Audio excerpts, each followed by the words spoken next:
unconditionally. You see these guys? I love them unconditionally. Hello guys, நமக்கு இதில் என்ன பார்க்க போகிறோம்னா finally after long delay Madha Gaja Raja theatre release ஆயிடுச்சு. ஸோ அந்த மாதிரி நான் லாங் டிலேக்கு அப்புறம் வரக்கூடிய படங்கள் பெருசாக ரீச் ஆடியன்ஸ் பற்றி ரீச் ஆகுது, இல்லை ஃப்ளாப் ஆகிற அப்படிங்கிற மாதிரி தான் நிறைய ட்ராக் ரெக்கார்ட் இருக்குது. பட் இந்த படம் அந்த ட்ராக் ரெக்கார்டுக்குள்ள வந்திருக்கா, அந்த கேர்ஸை உடச்சி எரிஞ்சிருக்கா அப்படிங்கிற விஷயத்தை தான் இந்த வீடியோவில் ஃபுல்லாக பார்க்க போகிறேன். அண்ட் என்னோட ஒரு பர்சனல் ஒப்பீனியன் இந்த மூவிஸ் பற்றி தாட்சியை நான் ஷேர் பண்ண போகிறேன். ஸோ ஸ்கிப் பண்ணால் ஃபுல்லாக பாருங்கள். இது lazy review. Welcome to my YouTube channel.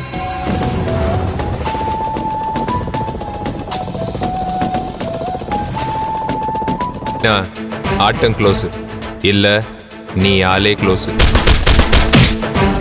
Madha Gaja Raja இந்த படத்தோட ஒன்றே சொல்லணும்னா, ஒரு சின்ன வயசுலேருந்து 4 பேர் ஒரு திக் ஃப்ரெண்ட்ஸாக இருக்காங்க. ஒரு பெரிய கேப்க்கு அப்புறம் ஒரு ஃபங்க்ஷனுக்காக ஒன்று சேர்றாங்க.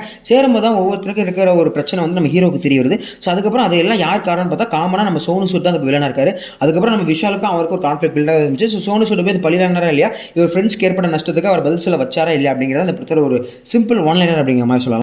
இப்போ நம்ம ரிவ்யூக்கில் வந்தாலும் ஃபஸ்ட்டு பாசிட்டிவ் விஷயத்துக்கு போயிடலாம். பாசிட்டிவ்னா நான் பார்த்து ரசித்த விஷயங்கள், எனக்கு பிடிச்ச விஷயங்கள் சொல்ல போகிறேன். ஸோ இந்த படத்தில் பாசிட்டிவ்னா என்ன, காமெடி தான். ஸோ காமெடியில் 2 பேர், சந்தானம் சார் அண்ட் மனபால சார், அவங்க 2 பேருமே உண்மையாக அவங்களோட சூப்பராக பண்ணியிருக்காங்க.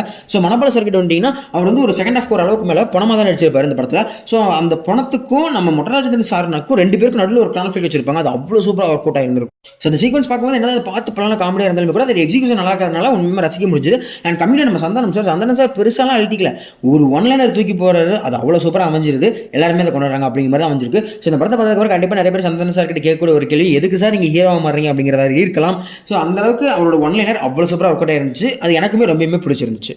அண்ட் செகண்ட் ஒன் நம்ம விஜய் ஆண்டனி சாரோட மியூசிக். ஸோ அவரோட மியூசிக் உண்மையுமே நல்லாவே இருந்துச்சு அப்படிங்கிற மாதிரி சொல்லலாம். பிஜிஎம் வந்து பெருசாக அதுவும் மைண்டில் நிற்கிற மாதிரி இருந்தாலும் படத்தை ஒன் டைம் பார்க்கும்போது எந்த ஒரு குறையும் இல்லாத மாதிரி ஒரு ஃபீல் கொடுக்குது. அண்ட் சாங்க்குன்னு வந்துட்டா அதான் மை டியர் லவ்வர் அண்ட் டம்பக், இந்த 2 சாங்குமே எனக்கு ரொம்பவே பிடிச்சிருந்துச்சு. தேட்டரில் பார்க்கும்போது அது ஒரு நல்ல எக்ஸ்பீரியன்ஸாக இருக்கும், பார்த்தவங்களுக்கு புரியும்னு நினைக்கிறேன். ஸோ மியூசிக்குமே ஓரளவுக்கு முடிஞ்சவங்க நல்லாவே பண்ணியிருக்காங்க. அண்ட் இன்னொரு மிகப்பெரிய பாசிட்டிவ் பாயிண்ட்ஸ் யார் சுந்தர் சி சார் தான். ஸோ அவரோட ஒர்க்குமே அதில் நல்லா தான் இருந்துச்சு. டேரக்ஷனாக இருக்கட்டும் அண்ட் அந்த சில விஷயங்கள் எல்லாமே நல்லாவே பண்ணியிருந்தாரு. ஸோ அவரோட படத்தில் நம்ம என்ன இருக்குன்னு எதிர்பார்த்து போவோமோ அது எல்லாமே இந்த படத்தில் ஏற்றி மாதிரி சொல்லலாம். ஸோ அவர் படத்தில் நம்ம என்ன எதிர்பார்க்க மாட்டோம், கதை தான் எதிர்பார்க்க மாட்டோம், அதுதான் இந்த படத்துலையும் இல்லை. ஸோ மற்றபடி நம்ம என்னெல்லாம் எதிர்பார்ப்போமோ அந்த மாதிரி எல்லாமே இருக்குது. லைக் காமெடியாக இருக்கட்டும், காமெடி இருக்குது, லேக் இல்லாத ஸ்க்ரீன் பிளேயர் இருக்கட்டும் அது இருக்குது, அப்புறம் கிளாமராக இருக்கட்டும் அதுவும் இருக்குது. அப்படிங்கிற மாதிரி அவரோட ஒரு எல்லா ஃபார்முலாவையும் போட்டு ஒரு படத்தை எடுத்து கொடுத்த மாதிரி தான் இது ஃபீல் ஆகும். லிட்டரலி நீங்கள் இந்த கலகலப்பு அப்புறம் தலைநகரம் மூவிலாம் பார்த்துருப்பீங்களா. ஸோ கலகலப்பில் ஒரு ஸ்டோரி இருக்கும், பட் அந்த காமெடியில் எடுத்துக்கோங்க. தலைநகரத்தில் வந்து அந்த வடிவேல் சாரோட காமெடிக்காக அந்த படம் முடிச்சு அந்த மாதிரி தான் அந்த படமும் கதையாக பெருசாக ஒன்றும் இல்லை, ஆனால் காமெடி ஒன்றுமே நல்லா ஒர்க் அவுட் ஆயிருந்துச்சு. அண்ட் இன்னொரு positive point Anjali and Varalakshmi Sathkumar அவங்களே சொல்லலாம். So if you know okay, இதோட நம்ம பாசிட்டிவ் சொல்ல முடியுது. இப்போ நம்ம அப்படி நெகட்டிவ் சொல்லி வந்துடலாம். ஸோ நெகட்டிவ் சொல்லணும்னா எனக்கு ஒர்க் அவுட் ஆகல, இல்லை பிடிக்காத சில விஷயங்கள் தான். மொதல் விஷயம் அந்த படத்தோட ரைட்டிங் தான். உண்மையுமே செம்ம போரான ரைட்டிங். நம்ம எப்பயுமே நம்ம சுந்தர் சாரோட அந்த கதையில் வந்து பெரிய ஒரு புது கதையில நம்ம கேட்கறதே கிடையாது, அது பண்ணுறதும் கிடையாது. இது ஒரு 12-13 வருஷம் பழைய படம் சொல்கிற சமயத்தில் நம்ம எதிர்பார்க்க போகிறதும் கிடையாது.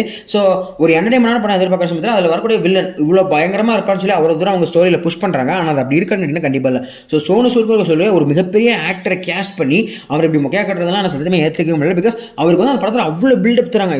இவர் சின்னதாக ஒரு இடத்துல அசிங்கப்படுத்துறாங்கன்னு சொல்லி சிஎம்சிட்டே நான் அழிச்சு கிழிச்சு எரிஞ்சிடும் அப்படிங்கிற மாதிரி ஒரு கேரக்டரை காட்டுற ஒரு ஆளை நம்ம விஷால் சார், அதாவது எந்த ஒரு பேக்ரவுண்டுமே இல்லாத விஷால் சார் டக்குன்னு போய் சப்புன்னு முடிச்ச மாதிரி தான் இருக்கும். இந்த படத்தில் கிளைமேக்ஸ்லாம் அப்படி இதை வச்சுக்கன்னு திணிச்ச மாதிரி ஒரு ஃபீல் கொடுக்கும். லைக் அந்த அவ்வளோ தூரம் பில்ட் பண்ண ஒரு கேரக்டரை சப்பையாக உடச்சிருப்பாங்க. அது எனக்கு சுத்தமாக பிடிக்கல அப்படிங்கிற மாதிரி சொல்லலாம். ஸோ ஹீரோவுக்கும் வில்லனுக்கான அந்த கான்ஃப்ளிக்ட் சுத்தமாக பத்தவே இல்லை. ஸோ அந்த படத்தில் அந்த காமெடி இல்லை அப்படின்னா உங்களுக்கே தெரியும், அதுக்கு நான் சொல்லிக்கிட்டு. ஸோ அந்த மாதிரி தான் அமைஞ்சிருக்கு. ஸோ அந்த மாதிரி இன்னும் கொஞ்சம் அந்த கான்ஃப்ளிக்ட் அதிகப்படுத்திருக்கலாம், ஸ்டோரி இன்னும் கொஞ்சம் ஸ்ட்ராங்காக வச்சிருந்துருக்கலாம். ஒன்லைனில் நல்லா தான் இருக்குது. ஸோ ஸ்டோரி பில்டு இன்னும் கொஞ்சம் ஸ்ட்ராங்காக வச்சிருந்திருக்கலாம்.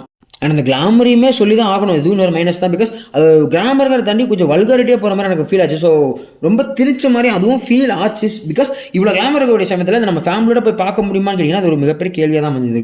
ஸோ இதில் முக சொல்லிக்கிற அளவுக்கு இருக்கான்னு கேட்டிங்கன்னா அது அவங்களோட ஒப்பீனியனை பொறுத்து தான். பட் என்னை பொறுத்த வரைக்கும் கொஞ்சம் அதிகமாக இருந்த மாதிரியே இருந்துச்சு, தேவையில்லாத இடத்துல வச்ச மாதிரியும் ஃபீல் ஆச்சு, அதனால சொன்னேன். பட் சுந்தர்சி டைரக்ஷனில் இது கூட இல்லைனா எப்படி அப்படிங்கிற மாதிரி எனக்கு அப்பப்போ தோணும். அண்ட் இந்த படத்தில் மேக்கிங்குமே ரொம்ப பூரா அந்த மாதிரி தான் ஒரு ஃபீல் இருக்கும். லைக் ஒரு குவாலிட்டி ரொம்ப கம்மியாக இருந்த மாதிரி இருக்கும். அண்ட் இந்த படம் வந்து ஒரு 13 வருஷம் பழைய படமாக இருந்தாலும் கொஞ்சம் ரீமாஸ்டர் பண்ணி கொடுத்துருக்கலாம் அந்த மாதிரி படம் பக்கமாக எனக்கு இடத்துல தோண்டிட்டே தான் இருந்துச்சு. முக்கியமாக சொல்லணும்னா இப்போ நிறைய ரீலீஸ்லாம் பண்ணுறாங்களே, ஸோ அதுவே ரீமாஸ்டர் பண்ணும்போது இது ஒரு புது படமாக பார்க்க போகிறோங்கிறப்போ இந்த ஜென்ரேஷனுக்கு ஏற்ற மாதிரி கொஞ்சம் ரீமாஸ்டர் பண்ணி ஒரு பெட்டரான குவாலிட்டியில் கொடுத்துருந்துருக்கலாம். அதுலேயுமே நல்லா தான் இருந்திருக்கும். பிகாஸ் தேட்டரில் அதை பார்க்கும்போது அந்த குவாலிட்டியில் டிம் ஆகிற மாதிரி எனக்கு ஃபீல் ஆச்சு. அதே மாதிரி நம்ம மணிவண்ணன் சாரும் மனபல சார் 2 பேரும் இப்போ எல்லா படம்னா படத்தில் இருக்காங்களே. ஸோ அவங்க 2 பேருக்குமே டப்பிங் இருந்துச்சு. ஸோ மனபல சார் டப்பிங் பெருசாக அந்த வருஷம் எனக்கு தெரியல, பிகாஸ் அவர் வந்து ஓரளவுக்கு மேலே டைலாக்கே கிடையாது. பட் மணிவண்ணன் சாருக்கு நிறைய டைலாக் இருந்துச்சு. ஃபர்ஸ்ட்லாம் அவர் வரும்போது உண்மையுமே அவரோட வாய்ஸ் மாதிரியே பண்ணியிருந்தாங்க, அதெல்லாம் நல்லா இருந்துச்சு. பட் ஆனால் ஒரு அளவுக்கு மேலே ஒரு சீக்வன்ஸ்லாம் பார்த்தீங்கன்னா அவரோட வாய்ஸ் வந்து ஒரு மாதிரி வேற ஒருத்தர் வாய்ஸ் மாதிரியே ஃபீல் ஆகும். ஸோ அதெல்லாம் இன்னும் கொஞ்சம் பார்த்து பண்ணியிருக்கலாம் மாதிரி ஒப்பீனியன் கண்டிப்பாக இருக்கும். அண்ட் அதே மாதிரி நிறைய எல்லா படத்துலையும் இருக்கிறது அந்த லாஜிக், பிளாட் ஹோல்ஸ், கண்டினியூட்டின்னு சொல்லிட்டு எதையுமே நீங்கள் எதிர்பார்க்க முடியாது. பிகாஸ் ஒரு காமெடி ஃபன் ஃபில்டு மூவிங்கிறதுனால அதெல்லாம் பெருசாக யாரும் கண்டுக்க போகிறது கிடையாது. நீங்கள் என்ன தான் இவ்வளோ நெகட்டிவ் பாசிட்டிவ்ங்கிற மாதிரி பிரிச்சு சொல்லிட்டு இருந்தாலும் ஓவரால் ஒரு படமாக அதை பார்க்கும்போது ஒன் டைம் ஓகேவான ஒரு படமாக தான் ஃபீல் ஆகும். முக்கியமாக அது காரணமே அந்த காமெடி மியூசிக்னு சொல்லலாம். ஸோ அதனால் கண்டிப்பாக ஒன் டைம் போய் நல்லா ஃபன்னாக என்ஜாய் பண்ணிட்டு வரலாம். ஸோ ஃபேமிலியோட போகிறீங்கன்னா அது மேபி எனக்கு லேட்டஸ்ட் எல்லாம் பருதும் கொஞ்சம் யோசிச்சுக்கோங்க. பட் ஃப்ரெண்ட்ஸோட போனீங்கன்னா கண்டிப்பாக ஒரு ஒன் டைம் தேட்டரில் போய் பார்த்து நல்லா என்ஜாய் பண்ணக்கூடிய ஒரு மூவியாக கண்டிப்பாக இருக்கும். அதனால ஒரு ஃபன் ஃபில்டான மூவி தான். ஸோ இந்த லாஜிக், பிளாட் ஹோல்ஸ் இந்த மாதிரி எந்த விஷயங்களும் யோசிக்காமல் ஒரு பார்க்கக்கூடிய ஒரு கிரேசியான ஃபன் ஃபில்டு மூவி தான் இது. ஸோ இது படத்துக்கு என்னோட ரேட்டிங் கேட்டிங்கன்னா 10க்கு 6.5 கண்டிப்பாக கொடுக்கலாம். அண்ட் அதே மாதிரி படத்தை நிறைய பேர் பார்த்துருந்துருப்பீங்க. ஸோ உங்களோட தச்சை கண்டிப்பாக சொல்லுவாங்க. பிகாஸ் ஒப்பீனியன் கண்டிப்பாக ரெண்டு மாறும் இல்லையா? ஸோ அதை சொல்லிட்டு போங்க. அண்ட் பார்க்காதவங்க நான் சொன்ன மாதிரி ஒரு கிரேசியான ஃபன் ஃபில்டு மூவி அதை எதிர்பார்த்துட்டு போங்க. கண்டிப்பாக இந்த படம் உங்களை ஏமாத்தாது. ஸோ ஓவரால் மதகராஜா எ கிரேசி வாட்ச், அவ்வளோதான். ஸோ இதெல்லாம் நான் வீடியோ முடிச்சுக்கிறேன். இதான் நான் சொல்ல நினச்சிருந்தேன் அந்த ஒப்பீனியன்ஸ் எல்லாமே. அண்ட் அந்த டிலே ஆகி ரிலீஸ் ஆகக்கூடிய படங்கள் எப்பயுமே ஃப்ளாப் ஆகுன்ற ஒரு கேஸ் இருக்குல்ல, அந்த கேஸ் அந்த படம் சிக்கியிருக்கா இல்லைன்னு கேட்டீங்கன்னா கண்டிப்பாக இல்லை. அந்த கேஸ் அந்த படம் உடச்சிருக்கா அப்படிங்கிற மாதிரி சொல்லலாம். ஃபஸ்ட்டே பாக்ஸ் ஆஃபீஸில் பார்த்துருந்தீங்க அப்படின்னா கண்டிப்பாக உங்களுக்கு அது தெரிஞ்சிருக்கும். ஸோ கண்டிப்பாக அந்த கேஸ்க்குள்ளே அந்த படம் மாட்டல தப்பிச்சிருச்சு. ஸோ வீடியோ இதோட முடிச்சுக்கலாம். இந்த வீடியோஸ் சொல்லுவாங்க, ஏதாவது ஃப்ளாஸ் இருந்தால் அதே சொல்லிக்கோங்க. பிகாஸ் இந்த ஃப்ளாஸ் வச்சு தான் வீடியோ திருத்தி ட்ரை பண்ணிட்டு இருக்கேன். ஸோ வழக்கமாக சொல்கிறது தான் இதே மாதிரி இன்னும் 2 வீடியோ சந்திக்கிறேன். Lazy reverse sharing off tata, பாய்.